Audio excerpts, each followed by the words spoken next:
This is Tiny Improvements. I'm Mike Bifulco. I want to use this space as a vehicle to explore thought and influence and psychology and cognition and all of the things that affect us in our day-to-day life.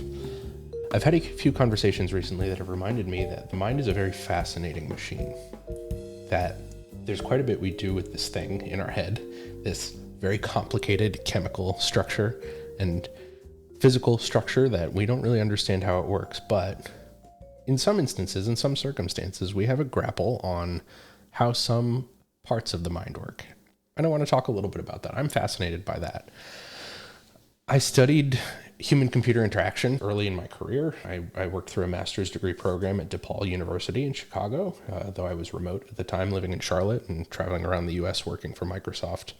I learned quite a bit that surprised me about cognitive science and psychology. It was surprising to me that there's so many things that we can prove sort of mathematically that are phenomena of human behavior that at first glance maybe seem like something that's sort of unprovable or a little out there. Today I want to talk about the Florida effect.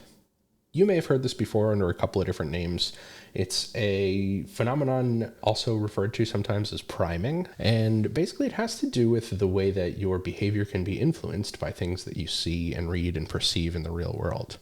The name comes from a study that was conducted years ago, I think in 1996, by a group of cognitive psychologists who were conducting an experiment at a university where they had a bunch of subjects come into a building and take a quiz. And the purpose of the quiz was to unscramble some words and put them into a sentence. And they had about, I think it was 50 people do this. They unscrambled words in a sentence and completed the quiz and were told they were being part of an experiment, but they weren't told what the experiment was about. And what gets interesting is that the accuracy of the quiz wasn't the challenge in the experiment. They wanted to see the effect of the contents of the quiz on the behavior of the people taking it. So in other words, in some cases, they were asked to unscramble a sentence that had words that were sort of innocuous and not really purposeful. It might be something like, I walked the dog today, or today is Friday, something like that. In some of the cases, though, some of the participants were given a version of that unscrambling task where the words that were in their unscrambling thing were related to, but not directly about aging. So words like gray and Florida, which is where the name of the nickname for the experiment comes from, wrinkle, age, retirement, some of those sorts of things. And the scientists who were conducting this study wanted to see if their behavior would change based on the fact that they were reading words that had to do with age.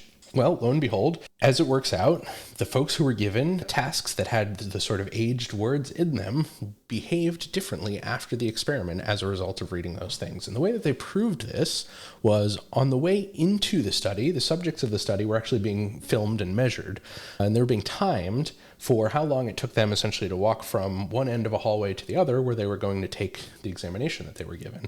And before the study, they were timed as sort of their baseline speed of like, this is how fast Mike walks down the hallway, for example.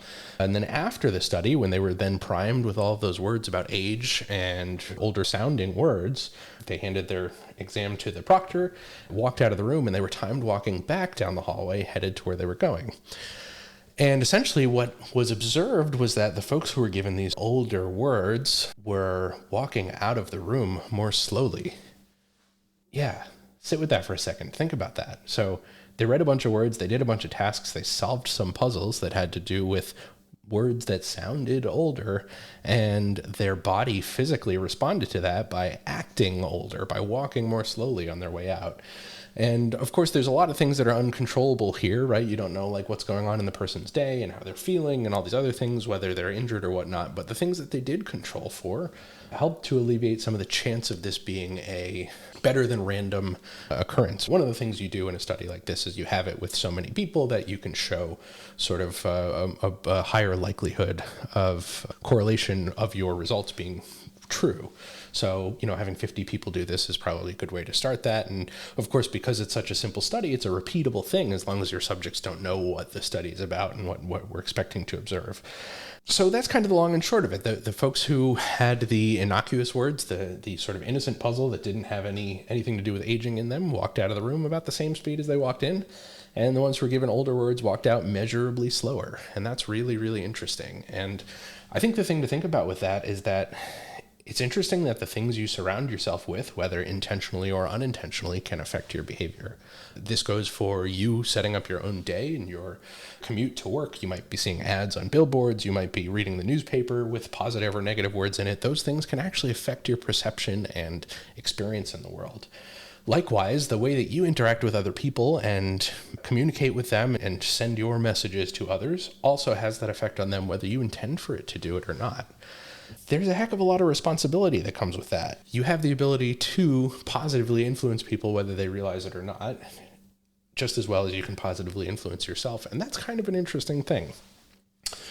As someone who makes software things, it's interesting to think that the way that we structure conversation around building software, or structure the words within a piece of software, or set up an ad campaign, or write a blog post, or film a tutorial video about building something, can really affect how people perceive it. If you talk about your thing with a positive message, it's more likely to be received positively. Just as well, if you talk about your thing with a negative message, it can be received negatively. There are also insidious flavors of this where I can select words that are going to make you more inclined to pay more for my thing or to have more attachment to my brand, right? All of those things are phenomena that I think we all have some gut feeling that they're real.